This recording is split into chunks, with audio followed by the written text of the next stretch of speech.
Huh? Huh? My packet is here. I cannot drink for them. Maybe put in the fridge for me.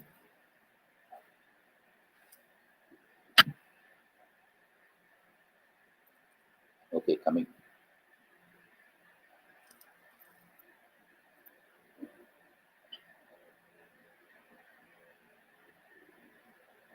Less than 3 minutes.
Good morning and good afternoon. Welcome to Asian Productivity Organization Productivity Talk. Now, broadcasting live on air from Tokyo, Japan. My name is Watanabe, Agriculture Division, APO. I'm today's navigator. Nice to meet you, everyone. Today's topic is COVID-19, impact on food supply chains in Asia. The pandemic changed the life of people. Under the pandemic, the most important is to prevent infection other people. So people need to stay home and to stay away from human interaction. Such behavior affects our food supply chains from both demand side and supply side. Consumers refrain from eating out and joining in events, and supply chains need to adapt to the new lifestyle. In Asia, February to May is a celebration season. Food businesses earn a big part of their profit in this season. But the pandemic hit such food businesses. So the damage on Asian food businesses is especially big. Today's productivity talk will tackle with such a challenging issue. I hope you can enjoy it today. If you have any comment and question to our resource person, please put it in YouTube chat box. You can put it in for 2 weeks from now. We choose some questions and comments to respond. Then, if time allows, we will respond some of them today. Other ones will be responded through this YouTube later. Now, let me introduce today's resource person. Today's resource person is Dr. Rodney Wee, Chief Executive Principal Consultant, Asia Cold Chain Center from Singapore. Good afternoon, Dr. Rodney Wee. Good afternoon, Watabe-san. Okay, please present us. Thank you very much. Good afternoon, everyone, and welcome to APO's session. I wish you all well, and I hope that you are all safe in this pandemic. Let me start by introducing my slides, basically. All right. Now, fresh produce and the food industry people know that the fresh food supply chains are by nature very fragile due to the perishability and limitations of the shelf life of all the produce and products. Although Asia has seen the rise of corporate food production and processing, Asian productivity has traditionally been in the hands of small croppers and small and medium-sized growers. So, next slide, please.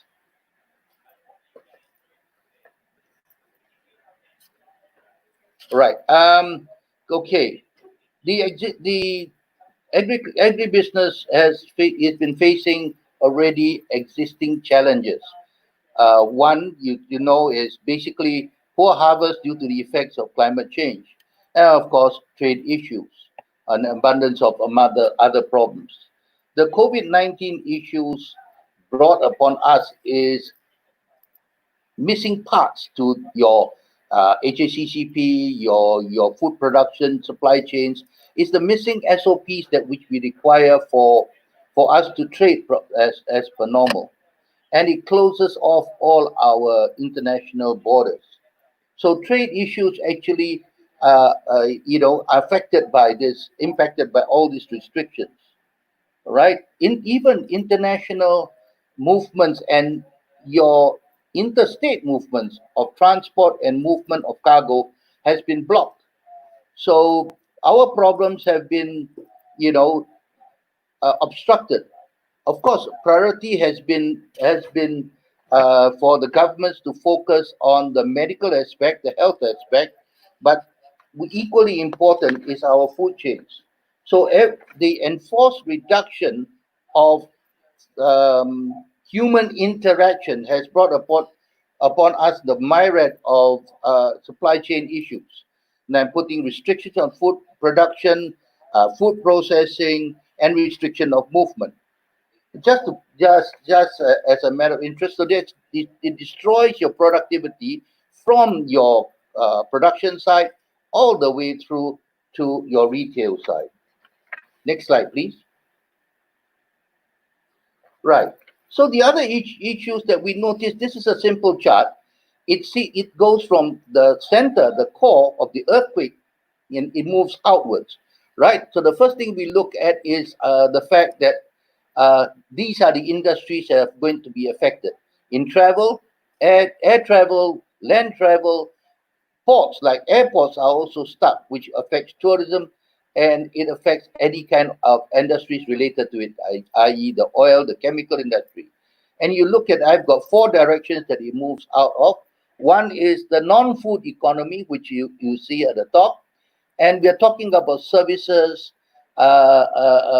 manufacturing, and the food and the material processing.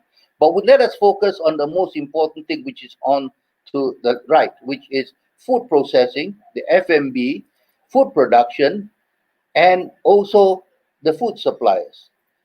With that impact on that, what is going to happen is that your A lot of food production and processing are impacted by the fact that we can't get our labor force, the skilled labor, into our production areas and the processing areas. We are also facing choke points, all right? And this, a lot of the procedures and protocols are actually ad hoc, okay? They are just implemented based on, oh, I discovered something, I learned something, and therefore I put it in. So as it is ad hoc, we have no standard practices as it were. So the existing idea of pre-pandemic inventory planning, staging, which we have been doing for continuous just-in-time deliveries, will fracture and would fragment when faced with these waves of demand, panic buying that is, caused by people who are not sure whether they're going to get their food, and so they go into panic buy, and that will destroy the carefully calculated buffer inventories, the buffer stocks that has been computed in computerized or planned data analytics and also algorithms. Next slide, please. Yeah. So when you look at this one, you see it now in the greater detail. Groceries, medical, okay, health and food are at the core of this. So let's look at the groceries and food, right? The most important thing that you're looking at is you're looking at the um, the issues regarding processing, production. You're looking at grocery items. Do we stockpile? We don't stockpile. Other new food items that we are looking at includes ready to eat. You find like your packet noodles, your ready to eat TV dinners and such being coming now into the forefront. Asians have traditionally been eating fresh food. All of a sudden, processed food, preset meals are now part of the new image that we require to do to plan for, right? Urban areas in lockdown. Yeah, slide 4, please. Next slide. Okay, urban areas in lockdown are often blocked to access of productions. We have had a lot of feedback that the cities are not getting the food, even though the food is just a hinterland away, just outside the city, at suburban and just near rural areas. So emergency restocking is part of the problems that we are now having to face at the moment. Okay, so what's happening is that people are doing emergency restocking. People are imposing quotas on purchases, and simply that the restrictions have caused even more panic. So the main problem has always been and always will be restocking of shelves in time. So we need to have also clear and concise communication to prevent people from panicking. Now, if people have also in Asia gone into cooked food deliveries, these have been overstretched, seriously overstretched, because everybody decided that, oh, it's easier, let me order cooked food. So when we move into this part of the issue, we find that there is nothing but fragments of things coming together, and food chains have been broken. Countries like Singapore, who depend a lot on imports, are particularly impacted. But even if you are an agrarian economy, between the cities and your growing areas, there is this big block. So let us look at what we're going to do next. We know the problems now. What we're going to do next. So we have proactive food supply security that we plan for. All right. Firstly, we know that this virus is not going to go away the next 12, 18 months. So as virus mutate, the fear of infections will still persist. So our planning has got to meet the challenges that has got to go beyond the normal restoration of food supply chains in a short term.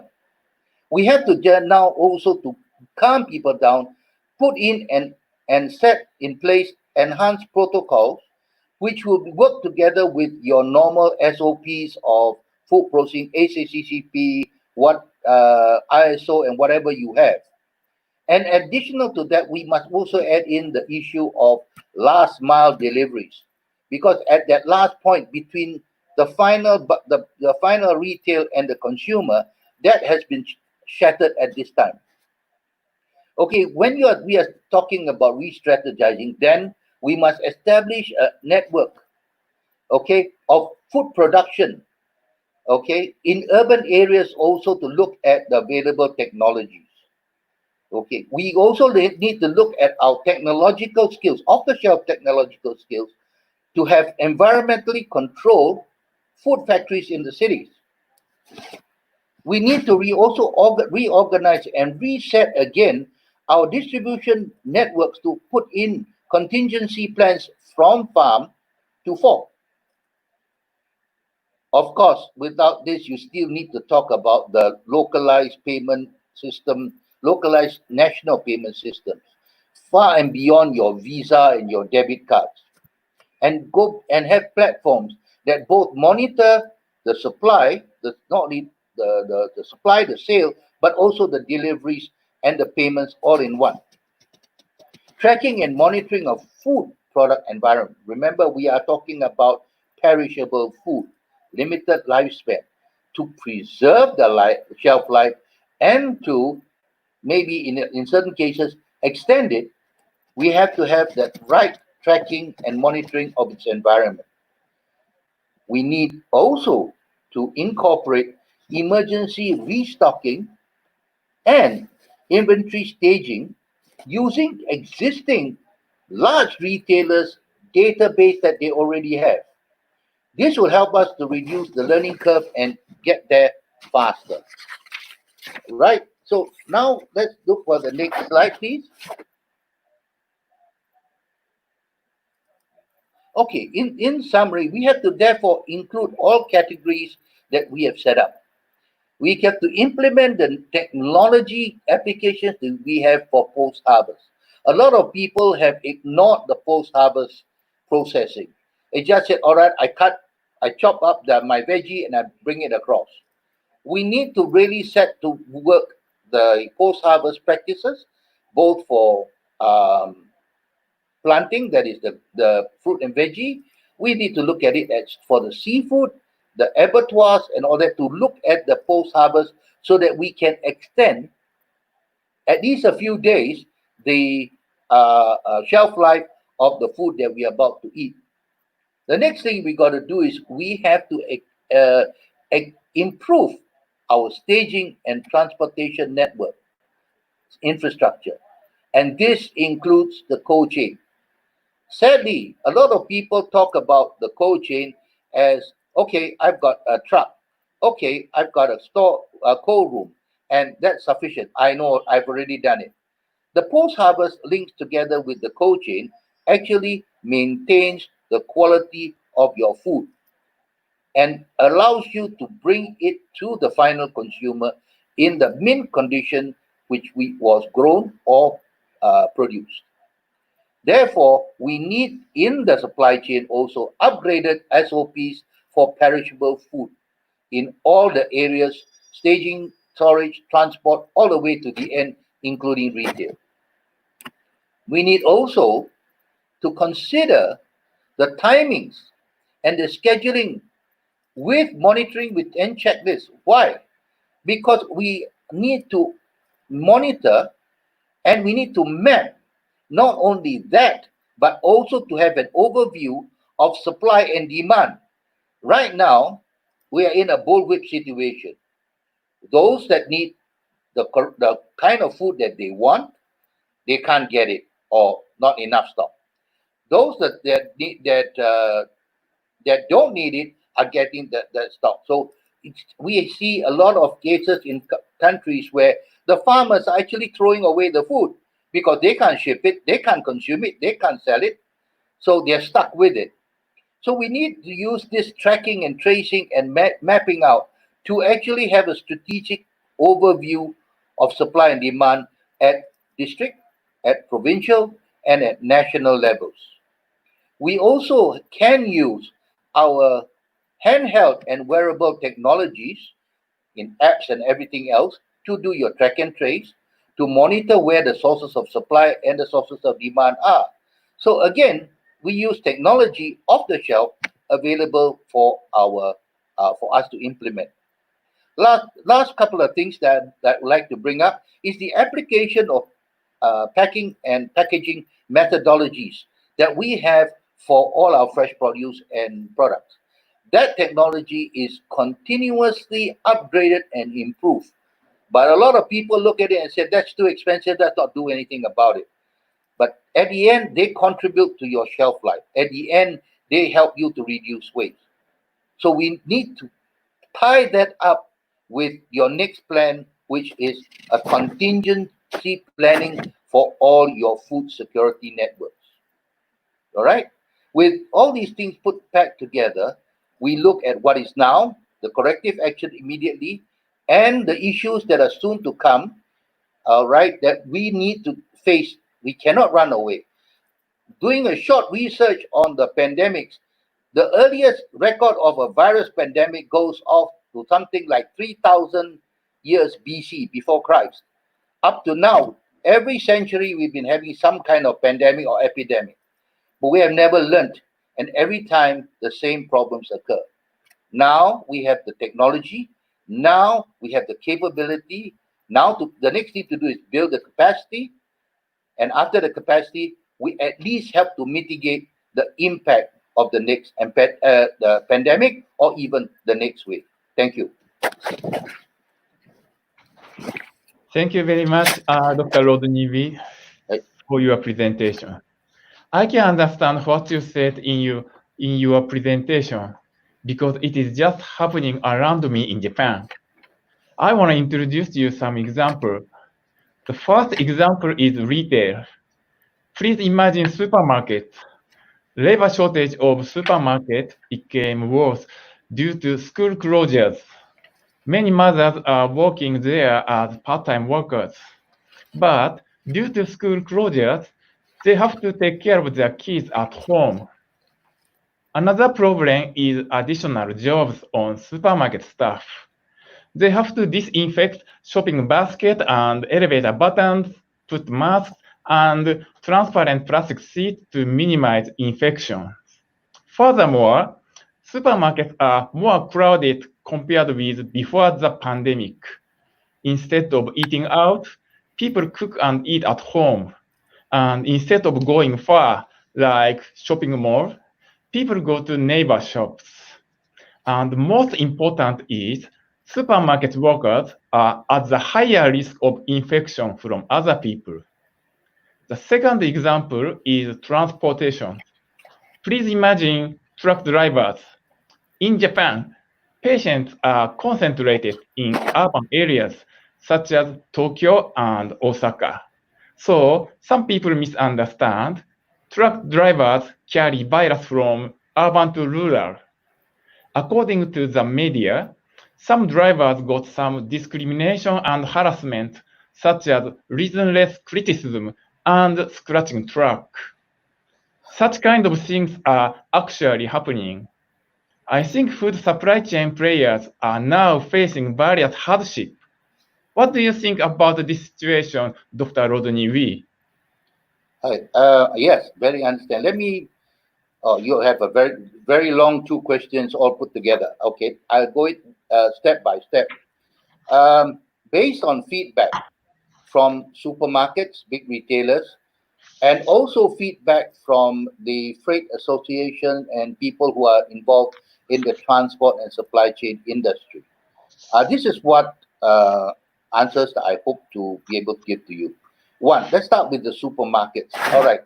Um, the supermarkets have and other big food retailers have been desperately employing, I say the word desperately and I mean it, temporary staff from other organizations, those that are suspended or have lost their jobs because they were classified non-essential. And people, for example, people like F&B outlets that have been closed, airlines, etc. Yeah, they are familiar with food, so they have been hired to actually stand in into those big retailers to assist in the retail outlets, and so that these poor um, mothers, as you said, can stay at home and look after their children, because if not, there's no childcare or whatever. And because these people have some background of F&B, it is easier to shorten the learning curve, and then they are ready. Others have been hired also in storage and distribution centers, because don't forget, deliveries are also done from distribution centers or online e-grocery directly to homes and to whatever locations that people order them from. Yeah, like in cases like hospitals and such, right? So there is a balancing. These organizations say they have a balancing act to do. They have a core of existing staff, well trained, so they have to make teams to blend between the old and the new, to allow them to to deliver the services that is required of the online buyer, and in some cases the customers that actually can go to your convenience stores and your supermarkets. Yeah, so on the job training now becomes an norm. There's no time for classrooms, there's no time for other fancy training. OJT is in and remain in force until the restrictions are lifted. Extra shifts have been added, and increased team sizes have been there to handle the extra work, the sanitizing of the shopping baskets, the trolleys, and all other extra work, including replenishment of shelves. Furthermore, these people are also given uh, extra help, like personal protection gear or face shields, face masks, gloves, sanitizers, and these are also placed in key strategic locations in their premises, so that they will allow them to work comfortably and safely. They have also installed emergency plastic or perspex barriers at cashiers counters, at self checkout counters in between, to have that 1.5 average distancing. So they also limit the number of shoppers in any outlet at one time, and are recording details of name, mobile data, date entry, date exit, for contact tracing. Okay, in some cases, including QR codes.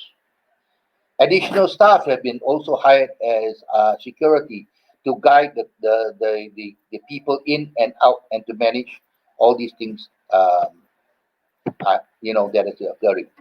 So these are the things that are happening for retailers and supermarkets. The next one is your issue of transportation. We understand everybody's fears. The biggest fear in everybody's life is the fear of the unknown. What you know, you're not so frightened about. What you don't know, you're very frightened. And this virus is a lot of unknowns. So it's fear of the unknown that psychologically is one problem that's difficult to handle. And it's not only that the truck drivers and those who are in the logistics industry that's facing discrimination. Food delivery riders, uh, the people who are out there in the forefront, making sure they get food, they are always being faced. But also people who are in the medical and then healthcare industry, who are in the front line, doctors, nurses, are discriminated against and are even attacked, as even when they're not in any hot zone. You see, that is the fear and the human behavior that is affecting us all. So this is where civilized behavior, as you and I know it, becomes irrational in the face of this type of fear. Sadly, not only do the truck drivers face this discrimination outside, but it's also in their journeys when they have to do long hauls, long distance from one end of Japan to another. The truck stops which has F&B and all are declared non-essential, and because they are not essential, they are supposed to close. So the truck drivers have to face uh, rest stops without toilet, without wash area, without any kind of food, anything. Fortunately, there are instances where truck stop operators have kept part of their facilities open to provide takeaway, and to open their facilities, properly sanitized, of course, for the truckers to use to wash up and clean up and for their ablutions. Yeah. And but most of all, I think when you look at both your questions, the issue here is social media. Irresponsible reporting and comments, rumors, conjectures, and guesswork is part of adding to people's fears. Government agencies can actually play a part in communicating educational information and guidelines accurately and at regular intervals to the public. Recommended and even enforced measures to take when protecting themselves. See, look, if the truck driver has gone for his swabbing, tested negative, he's wearing his mask, he has proper protective material, he's following some procedures that are recommended, then it should be a comfortable human to human contact, and, and this sort of clear cut information should be clearly given so that if any uncertain issue, the authorities must err on the side of safety first. The idea there is to reduce the level of fear from the public. Does that help you with your question? Yes, thank you very much, Dr. Rodney Wee. So from now on, I'd like to begin Q&A from viewers, but not so many questions. So I would like to introduce one question from Stephanie. Please listen, Dr. Rodney. Could you please share on IT-based system of tracking and tracing food demand and supply? Put the IT-based system on track and trace food demand long and long. Okay, the food demand and supply.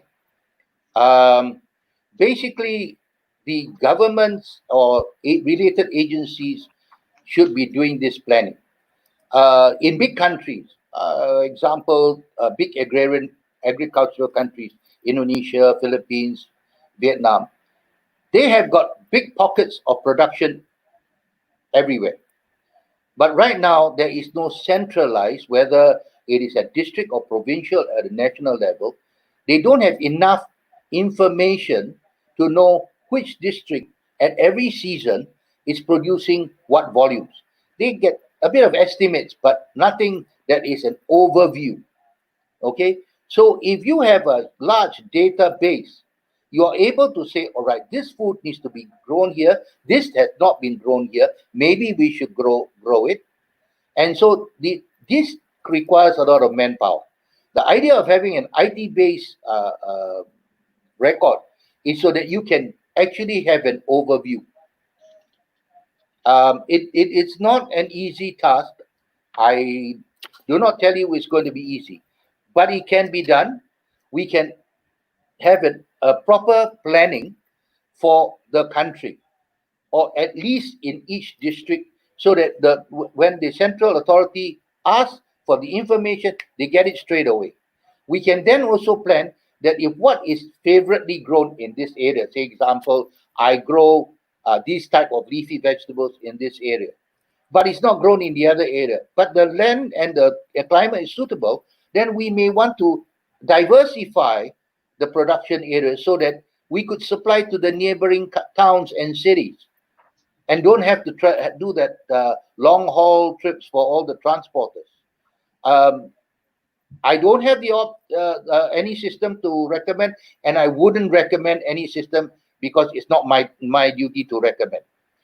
I just say that it's got to have something like that. I don't know whether that will help, but if you have any doubts, you're welcome to send your detailed inquiries to APO, and I hope to be able to answer in detail. Thank you. Thank you very much, Dr. Rodney Wee. So today we don't have many questions from viewers. So I would like to continue discussion with you from my side. So could you please listen? People are recommended to stay home, don't go out. That is critical for restaurant owners. even though they have no income, they have to pay rent and salary. In Japan, the restaurants which sell box lunch are increasing. In addition, food delivery is also increasing. So, do you have any good idea for restaurants to survive? A very good question you asked. If I had the miracle answer, then I would be a multimillionaire or a billionaire. Unfortunately, at this time, takeaways are the only answer to help them survive. Just having said that, there are thousands of small F&B outlets which are actually closing down. Some of them are very famous restaurants and cafes that cannot survive in this lockdown. So the only answer at this time is to diverse their in-house or in dining and move to more takeaway, catering, uh, supplies. In other words, I would say maybe market that I can supply to a school which canteen might be closed, and say, all right, there is 500 students over there. I would supply lunch or break, uh, 500 bentos every day for as long as the school remains open, or even certain essential services like hospitals, like some other frontline essential services, which have people have to be at the job but cannot get food from outside. So that might be an answer. I don't know, but I hope it works. Thank you very much. So, fortunately, in the case of Japan, Japan is not experiencing a lockdown situation as of now so far. But lockdown situation is something like scaring for food supply chain, I think. So, under lockdown situation, how should we maintain food supply chains? Uh, you want to have the emergency version, or or hopefully not so emergency situation. If it is an emergency situation like maybe a disaster, not just a pandemic, but a disaster, say earthquake, then I would mobilize all civilian and uniform organizations, the military, the police, and also the civilian resources, where I would mobilize all their transport, their drivers, and actually set under a centralized control. I would collect from all the, because now I remember I have the IT based system where I know where the supplies are and I know where to get them. So I can send my vehicles and my manpower to collect safely, bring it into the lockdown zones safely, and then plan distribution. But then we also need big data. I need to know how many people each uh, uh, each small zone, per household. In some cases, the per household may be they need Muslim halal food. This household maybe are all vegetarians or vegans, and so in order to have that, you see, people talk about privacy issues, but in an emergency, we need this information. If not, we are unable to create to modify our supply chains to feed you. Does that help? Thank you very much. Now I got one question from chat box from Udana from Sri Lanka. Right. How can we ensure that the delivery of online ordered foods are safe to consume during the pandemic? Okay. This becomes a food safety issue. We're talking about our HACCP, our ISO 22000. And if even before we're talking about the pandemic, if the cafe or the food source has been practicing correct HACCP uh, plus, say, uh, COVID ad hoc protocols such as constant washing of hands, sanitizing, proper cleaning, maybe steaming of utensils and such, and cleaning of the packaging. When we do that, and we actually put the food into proper insulated containers and bring it to your consumer, I would say about 95 to 99% food safety is already applied, and it's very unlikely, with less than 5% or even less than 2%, you would get a food safety issue here. Sri Lanka, I'm not very clear. I hope one day to go there. But that's when you start talking about food safety plus the food safety and a plus to it for your food delivery. The problem is sometimes because when you deliver to an area and everybody looks at the delivery man and says, "Ha, are you sanitized? Are you?" And he cannot prove. He cannot prove that he has been sanitized and all that. He can carry his sanitizer, he can wear his mask and his face shield, but there's no certificate. And so because of that, they delay him. And because they delay this delivery man, the food maybe become cold, maybe the food is exposed. I'm not sure. But this is the 2% or so error rating that you will find when people in a pandemic actually delay the whole process of delivery.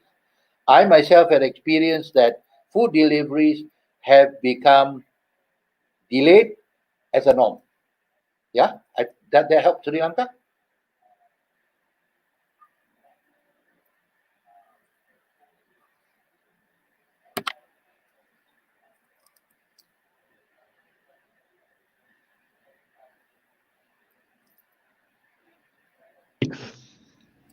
Say again. Sorry, my bad. I repeat once again. So if somebody is infected, not only the patient, but also all people living together must stay home more than 2 weeks. Yeah. But they have to buy food. Do you have any good idea for them how to buy food or how to offer food for them? Okay. Even if they are not in lockdown, the same procedure can apply.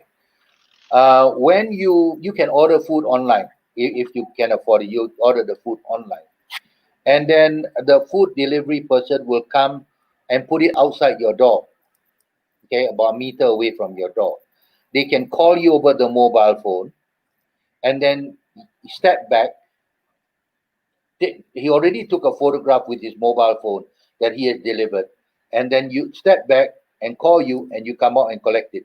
Whether you're infected or not, this sort of simple protocols should be already standardized. Yeah, that's one way of doing it. But if you have a case of a zone that is infected, and we know that it's infected, if we need to send anybody in to deliver food, we're going to make sure that they have full protective gear. I think that's to be fair. The guy that's going in there is going to take a big risk getting infected. Nobody wants to get that, no matter how much you pay. So we need to give them full protective gear, a full suit, like as if you're going for biohazard warfare. Give him a full suit and let him deliver. After that, he comes out. You radiate him. You do whatever you think necessary to do to wash him clean and make sure you dispose of the protective gear. That could be part of the procedure. Okay, thank you very much, Dr. Rodney Wee. So from me, the last question for you, it might be a little bit big question for you. So what is your evaluation of coronavirus impact on food supply chains in Asia as of now? COVID-19 infection was spread worldwide, and many countries declared national emergency, but severe lack of food was not reported. I think Asian food supply chain is working well, I think. So what do you think about Asian food supply chains under the pandemic? You want the inside story, Watanabe-san? A few countries, I won't name them, have restricted exports because of that. Some of the countries have stated that they want to control the exports because they got to feed their people first, and that's fair. That's very fair. And the food supply chains have fractured. definitely Asian countries' food chains have fractured, right? And people are frantically going to figure out how to get around that. That's for international. That means within country to country. Within the country is also fractured.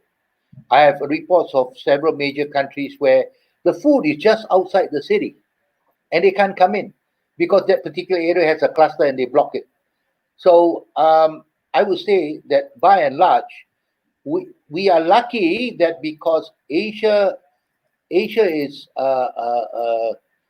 not not because that they're not having it. They are not reporting it accurate because they want to instill confidence to the people that some things are still going normally, and nothing wrong in that. What we got to do is now, because we have got overcome the first wave, we have to now plan, as according to what I have given, ideas of which to use to meet the next, maybe second wave, maybe third wave, or maybe this is going to be a long first wave and then it goes down and then it comes and hits us again, or some other virus will hit us again. I don't know. Nobody knows. But I can see that for COVID-19, we are talking an easily 12 to 18 months of nothing really happening in terms of finding a solution. So we need to use this time to do the emergency action. Look at alternative sources of supply, implement it. Whether it costs us more or less, it doesn't matter. Feed our people first. And once you have fed the people, then start repairing all the fractures, all the broken parts, put it together and improve on it. Does that help? Yeah, thank you very much. I appreciate your comment. So time is up. So I have to finish today's productivity talk. So now I would like to appreciate Dr. Rodney Wee for your wonderful presentation and comments. And for viewers, I hope today's talk is interesting and beneficial for you all.